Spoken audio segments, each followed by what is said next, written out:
What's up, guys? Welcome to the channel. Welcome back to the channel. My name is Anthony. This is my partner Avery, and we are American Home Team. If you're new here, be sure to hit that subscribe button and that little notification bell so you're notified every single Tuesday and Thursday release a new video. And guys, we are licensed real estate agents here in the state of New York, so that means as much as we love making these videos for you guys, we'd love even more to help you with your real estate needs. So reach out to that email, to that phone number. We are the guys that answer the texts, the calls, the emails. We would love nothing more but to help you guys make a smooth move here to the Finger Lakes region of upstate New York. And without further ado, guys, today we're talking about the top 3 towns in the Finger Lakes. And of course, this is going to be our opinion. Being local experts here, we're going based off 3 metrics here, right? We're going based off things to do, we're going based off of the commute, and we're going based off, what's the last one? School districts. School district. So we're going off of real estate and we're throwing in a school district in there. Absolutely. So he'll get it right next time. So that being said, guys, the first town that we wanted to introduce, and you guys have seen it on the channel before, it's our personal favorite town because we were born and raised here. It's the town of Canandaigua, New York. Yeah. Canandaigua, obviously right on the north end of Canandaigua Lake, and it's phenomenal. There's so many things to do, from breweries to state parks to what else do we got? So restaurants, a lot of local restaurants, and a short drive to some higher end restaurants. We have the lake house, we have the boat houses on the pier, city pier. There's Kershaw Park, which is right on the north end of the lake, and it's nice to bring the kiddos, bring the dogs, let them go swim. You can launch your kayaks, canoes, whatever you have out of there. You can launch your boats out of the marina at the city pier. There's a couple of marinas, and then down on Westlake Drive, there's another marina. There's the boat club. Yeah. The yacht club. The yacht club over there. Brain farts over here, but it's all right. Coming off Christmas break. Yeah. So there's the yacht club over there where you can launch your boats, and there's restaurants all along the lake as well on the north end where the pier is. And like Anthony said, breweries. I think there's probably 5, 6. 6 breweries. We'll say 10. Yeah, right. There's quite a bit here. And then there's wineries nearby because it's a very short drive into Bristol or Naples, which houses a lot of the top wineries in the area, as well as like Irish Mafia, which is technically Canandaigua, but it's also Bloomfield. And that's a really nice restaurant, brewery combination with some nice outdoor seating as well. Some other big attractions that you got here in Canandaigua is you have Roseland Water Park, which is a great water park to bring the family, enjoy the summertime, really. Get out, get in the water if you don't have a boat or something like that. There's wave pools, there's water slides, all sorts of... It's a water park, you know what that is. Roseland Bowl, a bowling alley down there by the Walmart Supercenter. Mm-hmm. You have great shopping. You've got Wegmans, you got TJ Maxx, you got Maurice's. You got all sorts of shoe departments. Yeah, they've actually done away with some of the shopping over the last couple of years for whatever reason, but they are building up the lakeshore, or the lakefront rather, and it's going to be high-end shopping, high-end restaurants. There's apartments and condo buildings there. In fact, one of the condo buildings that was just finished up, it was like a 7-year build, something like that. It's gorgeous, but those condos range anywhere from $650 up over $1 million. And there's going to be a hotel in there as well with a bar and restaurant, which is really, really cool. And so moving on into the commute sector of the video for Canandaigua, guys, we're pretty central to just about everything. 40 minutes to Rochester Airport, which you hop on the thruway and drive all the way down to the airport. And then what are we looking at? About an hour to Syracuse Airport. Yep, an hour. And then Buffalo is about an hour and 20 minutes as well. And so what's great about Canandaigua is it's literally one road can get you straight from the lake in Canandaigua all the way to the city of Rochester. It's one road. You take I-90, 332, and then Main Street, Canandaigua. You don't have to turn at all, right? And so that's what most people love about Canandaigua is the commute is extremely easy in and out to all these other areas. And it's low traffic because it's a nice highway system. It's low traffic. There's not a lot of traffic jams, like you'll hear us talk about a little later in the video. But it's a straight shot down 332 to get to the expressway, to get to the city if you work in the city. Either city, Syracuse or Rochester. Yep. Even Buffalo too. Even Buffalo. It's just a straight shot. And, obviously once you get off the expressway, you'll have to navigate your way around. But generally speaking, it's one road that you go to get pretty much everywhere. Yep. And then moving forward, we're going to get into the real estate section here in Canandaigua. And really, we're talking a median sales price in Canandaigua of about $232,000, right? Give or take a couple dollars, right? Yeah. And we're looking at a really good mix of homes. We have some really high-end luxury homes along the lakeshore. And then we have some smaller homes that are, in the hundreds or low, what would you call it, 50, 60, 70,000. But we have a really good range. There's a lot of historic homes that are old historic estates or like Victorian style homes along Main Street, because if you do a little research, we do have one of the most historic main streets in all of the US. And then we have some new construction along the lakeshore. We have new construction out sort of on the outskirts of Canandaigua into Farmington. And then we have a very good rental market as well. There's tons of apartment opportunities and townhouse opportunities, whether it's along the lake or down closer to Farmington, like in some of the outskirts area of Canandaigua. You've got everything from the low income rentals to your luxury rentals, right? Where maybe it's $4,000 a month, $5,000 a month, right? They're pretty expensive. Main Street Canandaigua, a lot of the appeal to Canandaigua is the old historic homes. And it's primarily because they're huge. They're monster houses. A lot of them actually have secret hidden rooms, right? Because of the history of Canandaigua with the Underground Railroad and whatnot. There's hidden rooms. There's fully finished off attics that are huge. So you get a lot of bonus space with a lot of these houses, as well as basements. And the new construction, we're going 13-course basements. We're going really high end on a lot of the new construction here. Yeah, you're not building for under $450,000 roughly here in Canandaigua. I was going to make a mention, it's not really funny anymore, but one of our ancestors, Alexander Hamilton, actually his office was right behind the Granger Homestead in Canandaigua, one of the historic houses, but he's not really related to us, so it's not funny. He killed my joke when he kept talking. So, and then moving into the Canandaigua School District. Canandaigua School District is in the top 25% of all school districts in the state of New York. Athletics are up there. Extracurricular activities are up there. So Canandaigua School District, if you bring your family to Canandaigua, you're not going wrong with the school district. Of course, we can't really speak too far on how good the school district is. So in the top 25%, that's based on niche.com. And you'll notice that it is one of the better school districts in upstate New York. Absolutely.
All right, so moving east of Canandaigua, we're going to a town called SKANEATELES. SKANEATELES has been seen in some of our other videos. It is one of the premier lakefronts in the Finger Lakes region. Yeah.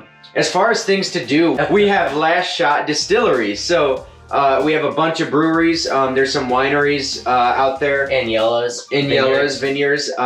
So great wines out there. Carpenter Falls is southern on Skaneateles Lake. It's a nice little hike to the Carpenter Falls, which is a waterfall that goes into Skaneateles Lake.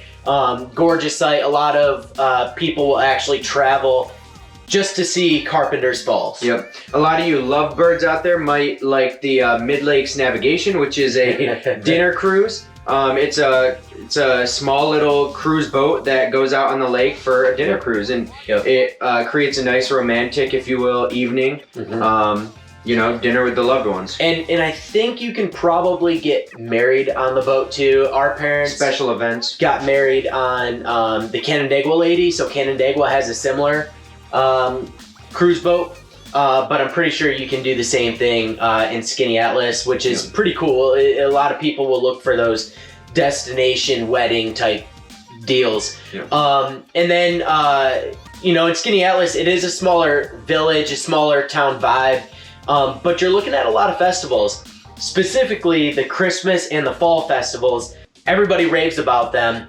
And if you do a small Google search into Skaneateles, a lot of the pictures will be from those fall or Christmas festivals. Yep. And then if you like to swing the clubs, there are some nice golf courses out that way. There are not swinger clubs, swing the clubs. Okay, I don't know why you went there, but I said swing the clubs. All right, so moving forward, because I don't know why he went there. That's what it sounded like you said. To the commute, right? So the commute to the Frederick Douglass Rochester International Airport, you have an hour and 20-minute drive. Yep. It's a fairly simple drive. It just takes an hour and 20 minutes, basically straight shot. Yep. You got 35 minutes to Syracuse. So you're actually closer to the Syracuse Hancock International Airport. And I think it's a little bit smaller than Rochester. It's actually where we flew out of to go to Marine Corps boot camp. But it's just about 35 minutes. And then you have 2 hours to Buffalo. And a lot of people are like, well, you're east of Canandaigua. Why wouldn't you go to Albany?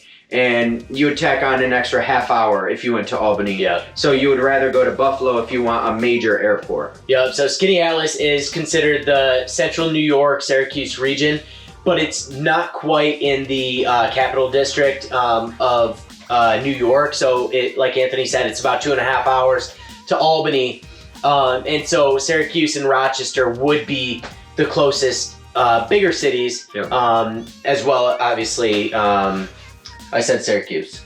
Yeah. We're still in a brain fog from Christmas, guys, if you haven't picked up on it yet. It is what it is. But moving on to the real estate sector, guys, real estate is a little more expensive in Skaneateles because there's a lot of custom homes, a lot of historic homes, and high-end lakefront properties. And by more expensive, he means about $600,000 more expensive. $875,000 median sales price, which is it's a significant difference from Canandaigua. But Skaneateles is one of the more renowned lakefront areas.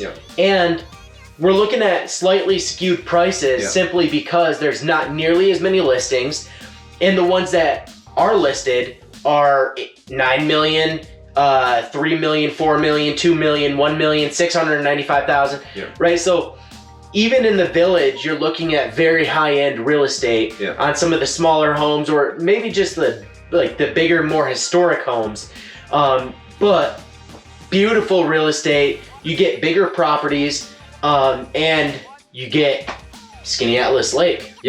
And you have about 3 months of inventory in Skaneateles, right? Which is very high. Yeah, that is high. So that means if no new listings came on the market today, or for 3 months, it would take 3 months for the current inventory to sell.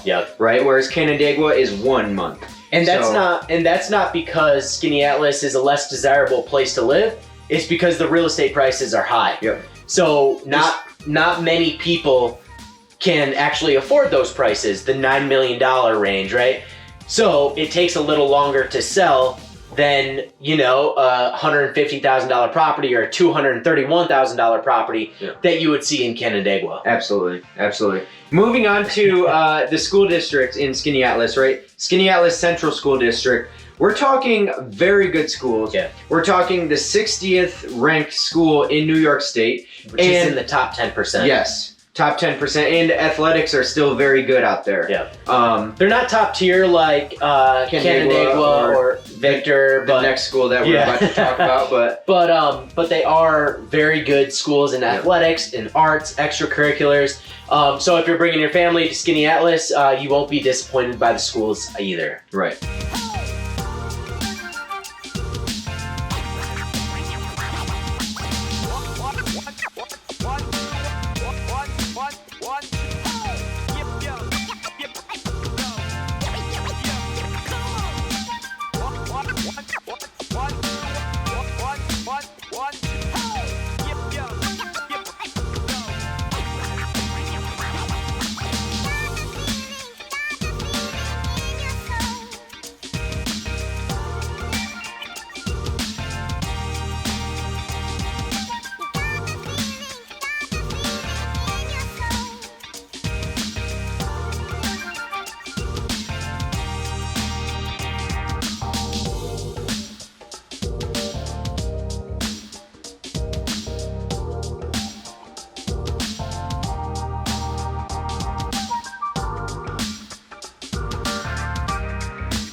All right, so the third town that we're going to talk about in the top 3 towns here in the Finger Lakes, I actually hate saying this, and I hate saying this because being born and raised in Canandaigua, Victor is our school rival. Thank you. And we hated playing them in sports. They were always good. We would always go match for match basically in sports, where they would win, we would win, they would win, and we were just good rivals academically as well, right? And then the extracurriculars like the business classes and stuff that would always compete back and forth, and it was just, they're so similar and they're so close. That any championship that there is, whether it's sports, arts, whatever it is, Victor and Canandaigua are in it, or at least in the conversation. Yes, very much in the conversation. In Section 5 for sports, it's always Victor and Canandaigua that you're really worried about. Maybe like Webster or somewhere out there, but Pittsburgh. But with things to do in Victor has Eastview Mall. Eastview Mall has 100 stores. There's quite a few. A lot of stores within Eastview Mall, and Eastview Mall is an indoor mall. It's not like you go to Texas or some of these other, and you get kind of like this outdoor shopping mall. No, it's indoor, and you can shop there literally for days. Like it's huge. On that note, there's people that go there. The mall actually opens up in the morning before shoppers are allowed to go, and people will go walk the mall for exercise. That's how big it is. And so that being said, the mall houses a ton of stores. They just put a brand new Dick's Sporting Goods in there that has outdoor turf. Right now in the wintertime, it's actually an ice rink, which is pretty cool. You can take the kiddos ice skating, teach them there. Too, right? They have a rock climbing wall. They have a putting green in there. So a lot of people like to just go into Dick's Sporting Goods just for batting cage. Yeah, just for the things you can do in the store, not just a shop, right? Right. Which is kind of crazy. But then right across the street in Cobblestone Court, you have TJ Maxx, you have a bunch of kids stores, you have there's Kohl's over there, there's Walmart, all sorts of shopping. If you want to go shopping, everything you need is right there. Yeah, and you're not gonna miss out. And so Victor and Eastview Mall is kind of gearing more toward the high-end shopping now. Von Maur and some of these other high-end stores are kind of being pushed in. So one store will go out and a more high-end store will kind of fill in its place. So just so you know, that is where the future of Victor is going, is a little bit more of the luxury high-end area. But Victor also has a ton of small restaurants that are along Main Street, has a ton of chain restaurants like Champs or P.F. Chang's. Yep. I'm trying to think of the distillery, I'm sure. And so we got a good mix of family-owned and chain restaurants here. So you want to go to a big restaurant, you got it. If you want to go to a small little local restaurant, you got it. Yep. Everything from Chinese food to Indian food to Thai food.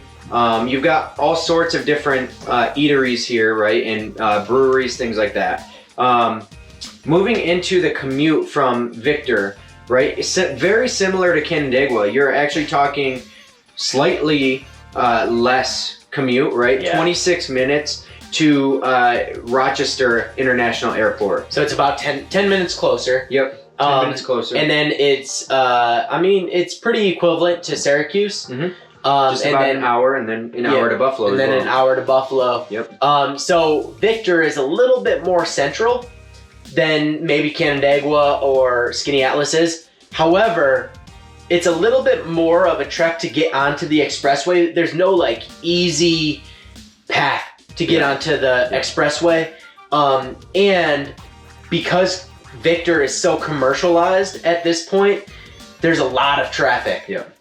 Every single day, if you need to go through the village of Victor to go somewhere, you will get stuck. Yep, and chances are you're going to get stuck behind a bus. You're going to get stuck behind the traffic going up to Eastview Mall, especially during the holiday season, right? That we just experienced. You need to plan ways to get around and go back roads, and so it's never easy. The traffic that Avery referred to in the beginning of the video, this is what he's talking about. It takes a lot longer, and I think these numbers are as if it's middle of the summer, maybe 9 at night when nobody's on the road. Because when there's traffic, when people are going back and forth, it takes forever. So just keep that in mind. And then with regard to the schools, so the school, Victor Central School District, is in the top 10% of all of New York State. So according to niche.com, it is the best school of the three that we've talked about, and their athletic sector is #1 in the state. Which we hate, being athletes in high school and always wanting to compete with these guys. And Avery's wife is actually from Victor and was also a cheerleader, and it's just a competitive thing there from it's Canandaigua guys to Victor, but that being said, they're all amazing schools when it comes to academics and athletics, or really any other extracurricular that you could ever get into, or your kids could get into. They're just phenomenal, and they're great places to live. And if we really hated Victor so much, we would not put it on the top 3 towns of the Finger Lakes. So that being said, I mean, we do like Victor. We frequent Victor. In fact, I live probably closer to Victor than I do Canandaigua right now. You're in the Victor School District. Yeah, I'm in the Victor School District. So we don't hate it that much. We just it was a rival of ours when we were coming up through school, which made it really, really fun. But with that said, guys, this is the top 3 towns in the Finger Lakes by our estimation, right? It's our opinions. So if you have family in Fairport or Geneva, or don't get mad at us, this is just our opinion. Don't send them looking for us. We've got dogs. Pretty sure mine is as good as a wet noodle. That being said, guys, as much as we love making these videos for you and spreading the content and value to you, We would love even more to help you with your real estate needs. So again, that number and that email that's popping up at the bottom of your screen, we are the guys that answer the phone calls, texts, and emails. So make sure you hit that email and that number up and we'll respond. That's right. Hope you guys have a great day. See ya. See ya.